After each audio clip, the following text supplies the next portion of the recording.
So, since this is our very first episode, and hi, thanks again for joining this transmission, I think we have to start with some basic building blocks. You and I, we've never made an app together before, so I have some humble suggestions for you, and these two humble suggestions that we're going to use today are lit and web dev server.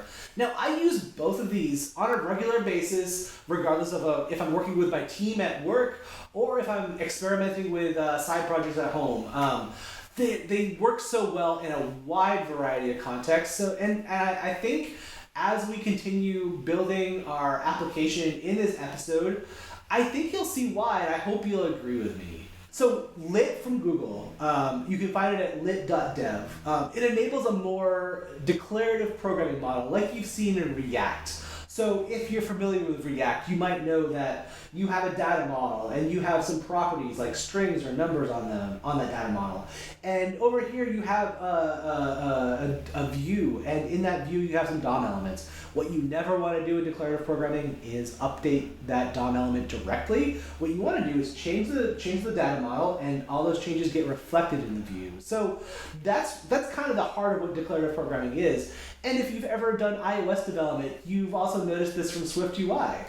Now, as great as lit is, we won't be using it when we wrap our core experiment as a web component because I feel like it's just not needed there.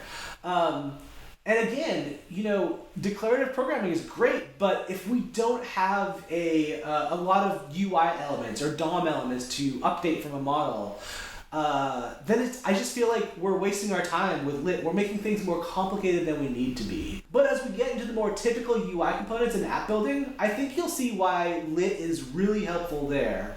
And again, for our core experiment, I'm going to tell you now, it's really just a canvas element that we update and redraw. So I feel like, again, lit would just get in the way there. There's no reason to use it. We're just going to go like pure vanilla web components there. Anyway, these two ways of doing things, they'll help us see that different web components, they might have different strategies that go into building them, but they can all come together super easy in a single project, no matter how you build them, right? And this goes for how we're doing things with lit, controlling the entire application.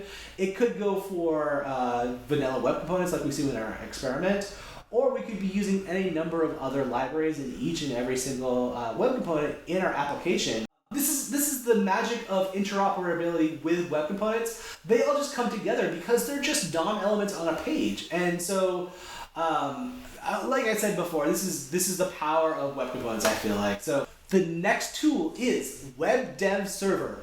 This comes to us from OpenWC or Open Web Components. Now, this is a great organization that makes so much tooling for the web components ecosystem. They're completely open and public about it. They're not affiliated with anybody. And that's great. Web Dev Server, though, it's kind of a generic name.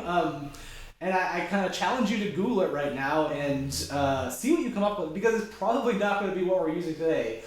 So links are important. Anyway, Web Dev Server is what enables us to go buildless. Now, how to describe what buildless is? I'm going to say it's the opposite is build more. And if you think about the other tools we use, build more is exactly what these front-end tools are doing. And what I'm thinking of in my mind are Grunt or Gulp, or most recently Webpack. And these tools are good at what they do, from being a dev server to building your final application. But honestly, they're so complicated to set up a lot of the time. And if you're doing non-standard stuff, or just forget to sneak one feature into that setup, you can tear your hair out trying to figure out how to make Webpack do what you need to do. The other problem with these front-end tools are that, when you type your code, there's a lot that happens between when you save your code and when it finally hits the screen. What happens is you're saving the code, and your tool will probably watch and see if the code has changed, and it'll kick off this process of building, compiling, transpiling, shuffling a bunch of assets around. Some tools are quicker than others at doing this, but there's still a complicated process with this. And what Web Dev Server does is none of this. You might have an easy CSS change. You type the code and you save the file. It shoots that ES module right up to your screen. There's no build process. So that's pretty amazing. Now, while both Lit and Web Dev Server are great, it'd also be nice if we didn't need them. And that's kind of the goal of Lit, is someday in the far future, Lit will be stripped down to the bare minimum because everything's a standard. We don't need Lit anymore. This will be awesome, right? I want to see, as we're building things, how far we can get without using Lit. And even Web Dev Server. Spoiler alert, we won't get that far, but I think it's nice to try, just to see why we're actually using the things we're doing. There's actually a third tool I use on top of these, and I didn't mention it before, in part because of where I work, but Spectrum Web Components. It's a great UI component library. It's built by Adobe, and it uses their design system Spectrum. It has all sorts of UI components in there, from buttons to accordion menus to large pieces of UI that you can use in your app. And so it's a great library, and I'm biased on it because again, this is where I work, but I still think it's a great example of a well-built and well-designed web component UI library. If you don't use this one, that's perfectly okay.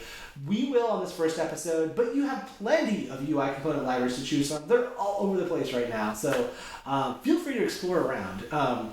Anyway, before all of that happens, before we build our app, we're going to be checking out some JavaScript code that I found in the wild for making your very own halftone patterns. What is a halftone pattern? We will definitely get into that. You'll see some cool ones. But this experimental code, it comes to us from our special guest, Dmitry Baranovsky. We'll be chatting with him a little bit and get to know him and his JavaScript experiments a bit more. But first, we're going to take a quick peek at what he created as we put it through the Web Componentron, patent pending. What this machine does is it takes JavaScript code and it spits out web components for us. It's kind of weird AI and ML driven. It's going to create things for us. But it's going to turn his code, this halftone code, into a real web component.